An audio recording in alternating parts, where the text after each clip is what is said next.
Le passage de la tempête Alex en octobre 2020 a été un drame dans différentes vallées des Alpes-Maritimes. 18 personnes ont péri. À ce drame humain se sont rajoutées des destructions et des dégradations importantes d'édifices.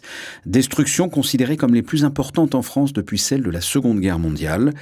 Dans les heures qui ont suivi la tempête, la principauté de Monaco s'est mobilisée pour soutenir les habitants touchés par ce drame.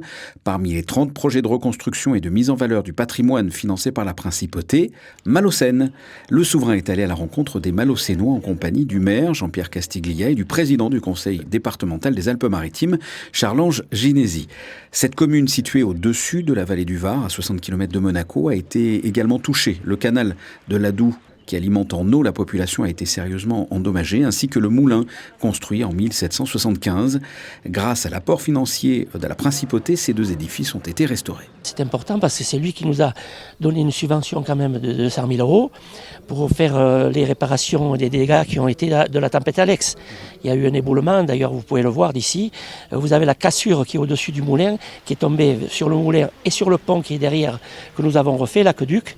Donc c'était très important que le prince vienne voir de ce que nous avons fait de nos bols.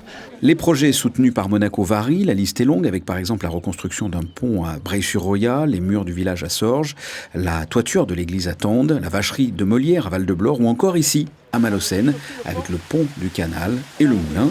Le souverain a donc visité ces deux sites datant du XVIIIe siècle. Une plaque commémorative de remerciements a d'ailleurs été dévoilée devant l'entrée du moulin. Les stigmates de cette catastrophe naturelle, grâce en partie à la principauté, disparaissent peu à peu.